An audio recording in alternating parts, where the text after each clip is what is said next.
Hi guys, today we're reading chapter 5 of Where the Red Fern Grows.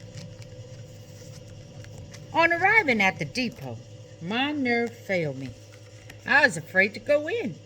I didn't know what I was scared of, but I was scared.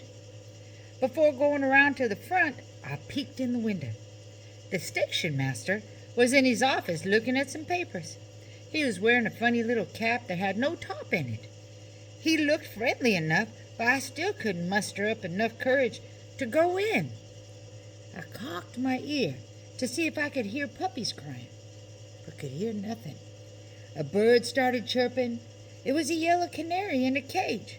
The station master walked over and gave it some water. I thought, anyone that is kind to birds surely wouldn't be mean to a boy. With my courage built up, I walked around to the front and eased myself past the office. He glanced at me and turned back to the papers. I walked clear around the depot again, walked slowly past the office. Glancing from the corner of my eye, I saw the station master looking at me and smiling. He opened the door and came out on the platform. I stopped and leaned against the building. Yawning and stretching his arms, he said, it sure is hot today. It doesn't even look like it's ever gonna rain." I looked up at the sky and said, "Yes, sir, it is hot, and we sure could do with a good rain. We need one bad up here I come from." He asked me where I lived. I told him, "Up the river a ways." "You know," he said, "I have some puppies in there for a boy that lives up on the river. His name is Billy Coleman. I know his dad, but never have seen the boy. I figured he'd be in after him today." On hearing this remark, my heart jumped clear into my throat. I thought surely it was going to hop right out onto the depot platform. I looked up and tried to tell him who I was, but something went wrong. When the words finally came out, they sounded like the squeaky old pulley on our well when Mama drew up a bucket of water. I could see a twinkle in the station master's eyes. He came over and laid his hand on my shoulder. In a friendly voice, he said, "So you're Billy Coleman. How's your dad?" I told him my papa was fine and handed him the slip my grandpa had given me. "They sure are fine-looking pups," he said. "You'll have to go around to the freight door." I'm sure my feet never touched the ground as I flew around the building.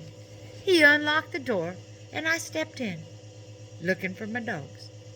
I couldn't see anything but boxes, barrels, old trunks, and some rows of barbed wire.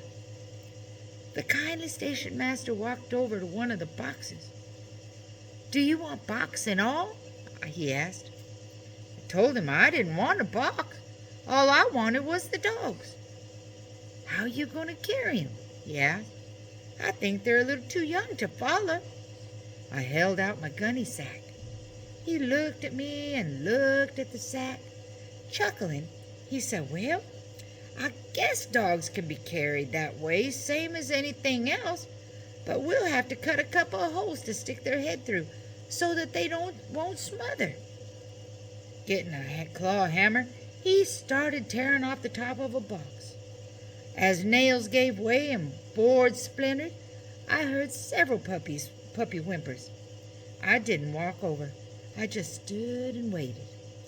After what seemed like hours, the box was open.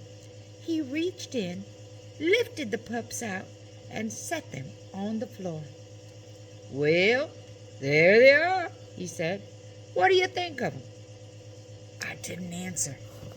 I couldn't. All I could do was stare at them. They seemed to be blind by the light and kept blinking their eyes. One sat down on his little rear and started crying. The other one was waddling around and whimpering. I wanted so much to step over and pick them up. Several times I tried to move my feet, but they seemed to be nailed to the floor. I knew the pups were mine, all mine, yet I couldn't move. My heart started acting like a drunk grasshopper. I tried to swallow and couldn't. My Adam's apple wouldn't work. One pup started my way. I held my breath. On he came until I felt a scratchy little foot on mine. The other pup followed. A warm puppy tongue caressed my sore foot. I heard the station master say, "They already know you." I knelt down and gathered them in my arms. I buried my face between their wiggly bodies and cried.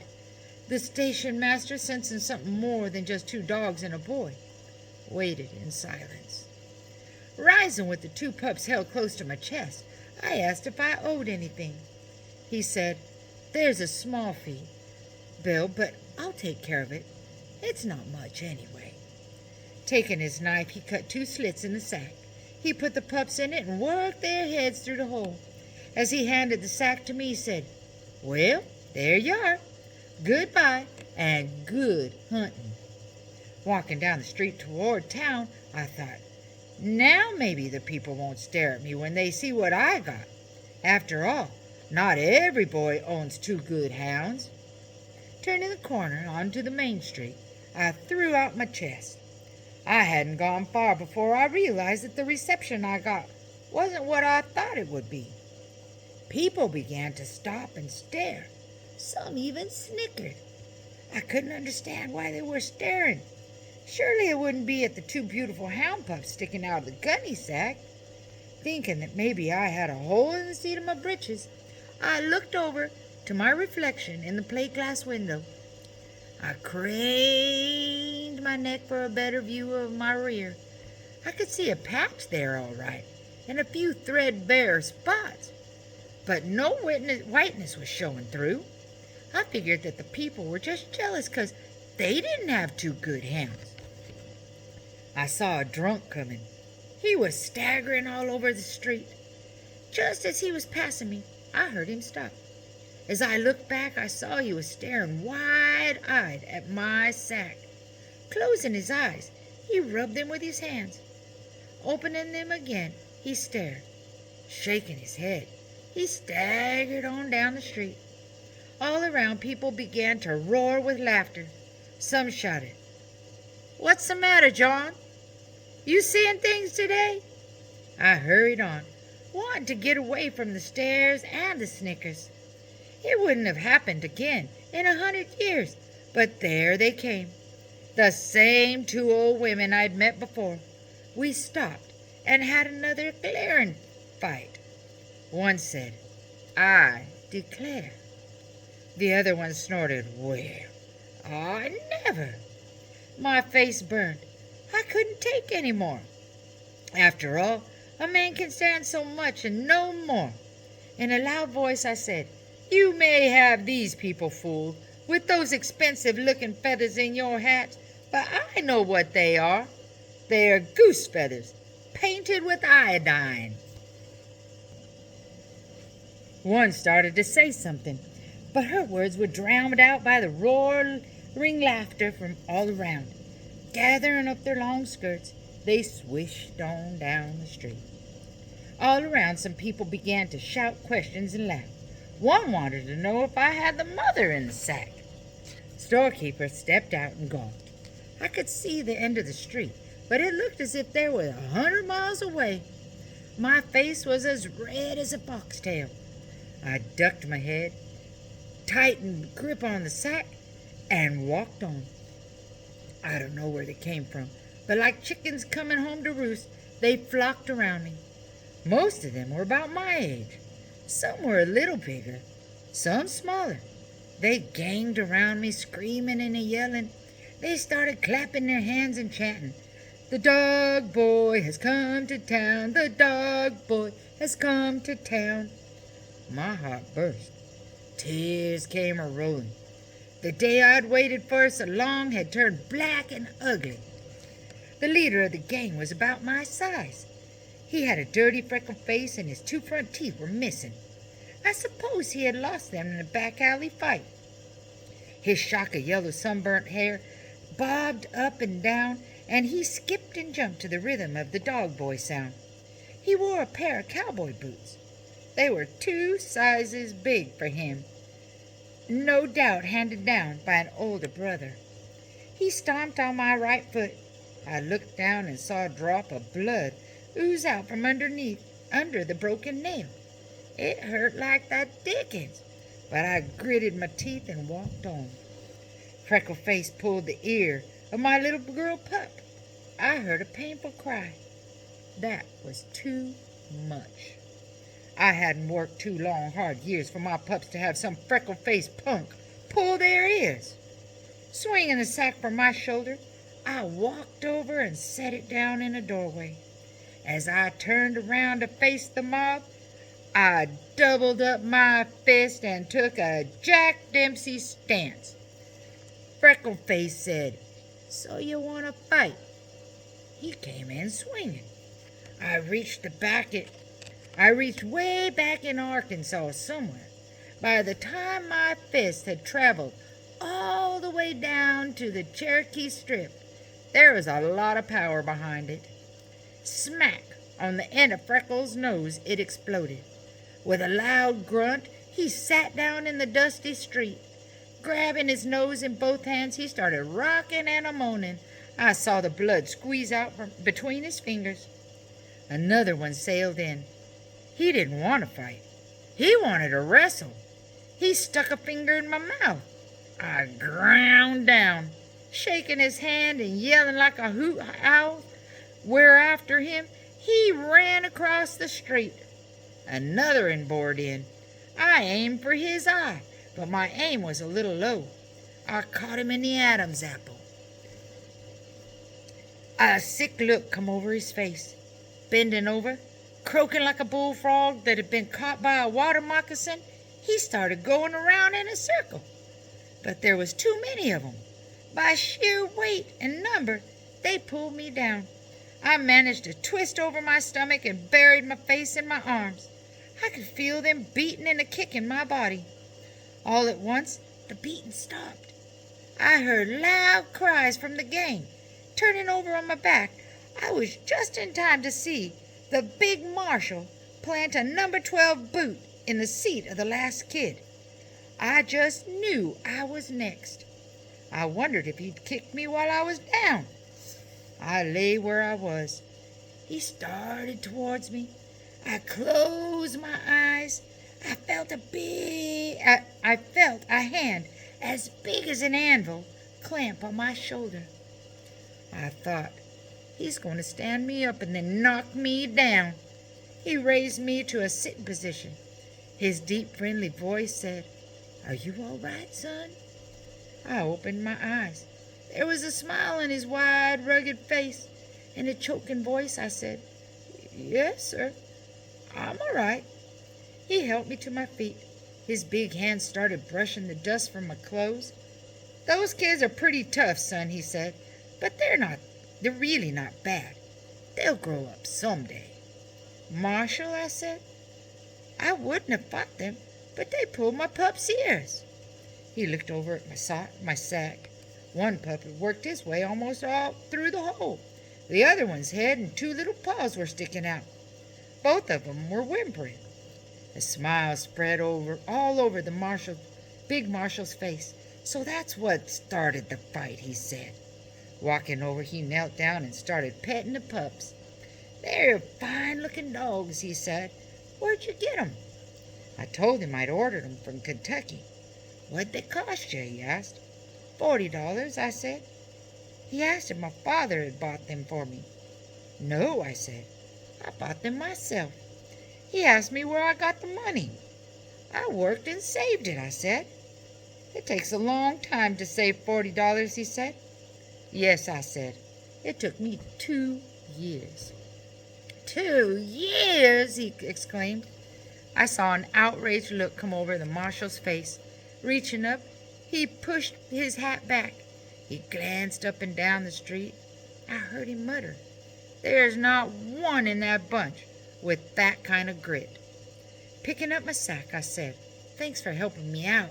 I guess I better be heading for home. He asked where I lived. I said, up the river a way. Well, you got time for a bottle of pop before you go, haven't you? I started to say no, but looking at his big friendly smile, I smiled back and said, I guess I have.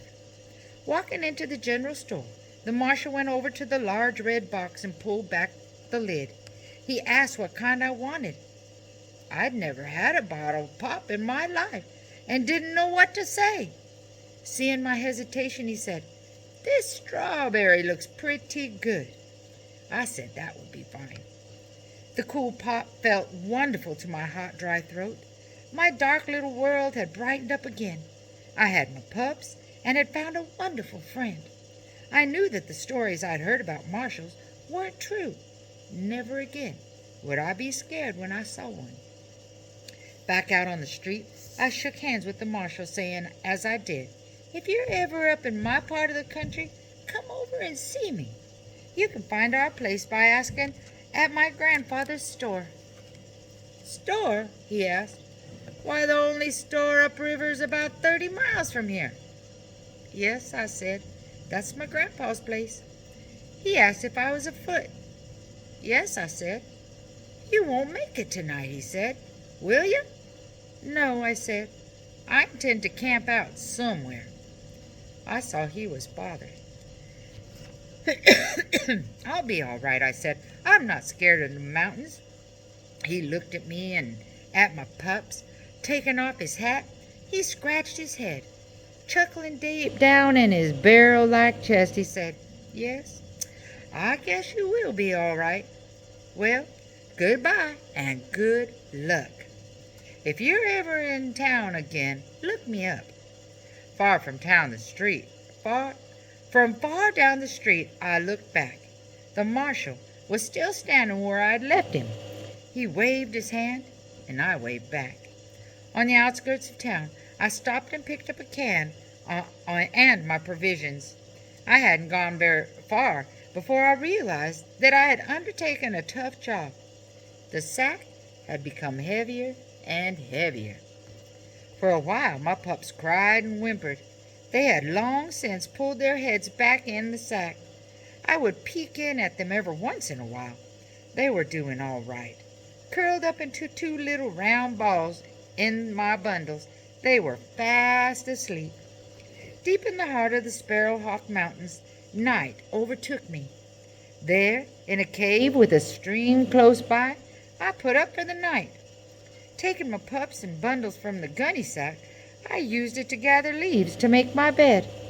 My pups followed me on every trip, whimpering and crying, tumbling and falling over sticks and rocks.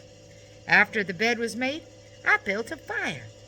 In a can of water from the mountain stream, I boiled 3 eggs. Next, I boiled half of the remaining salt pork. Cutting the meat up into small pieces, I fed it to my pups. Each of us had a piece of candy for dessert. My pups enjoyed the candy. With their needle-sharp teeth, they gnawed and worried with it until it was melted away. While they were busy playing, I dragged up several large timbers and built a fire, which would last for hours. In a short time, the cave grew warm and comfortable from the heat. The leaves were soft and felt good to my tired body and sore feet. As I lay stretched out, my pups crawled all over me. I played with them. They would waddle up to the front of the cave, look at the fire, and come scampering back to roll and play in the soft leaves. I noticed the boy dog was much larger than the girl dog. He was a deeper red in color. His chest was broad and solid. His puppy muscles knotted and rippled under the velvety skin. He was different in every way. He would go closer to the fire. I saw right away he was bold and aggressive. Once he went around the fire and ventured out into the darkness. I waited to see if he'd come back. He came wobbling to the mouth of the cave, but hesitated there. He made several attempts to come back, but the flames were leaping higher by the minute.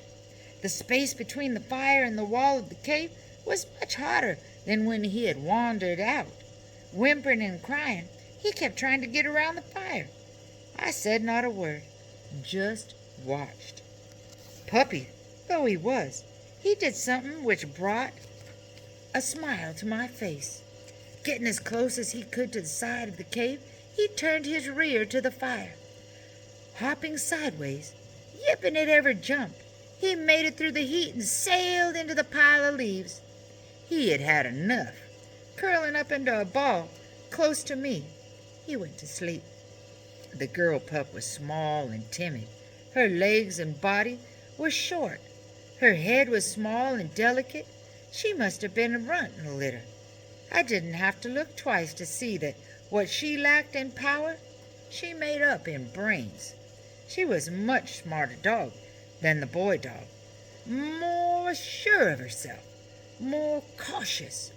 I knew when the trail became tough, she would be the one to unravel it. I knew I had a wonderful combination.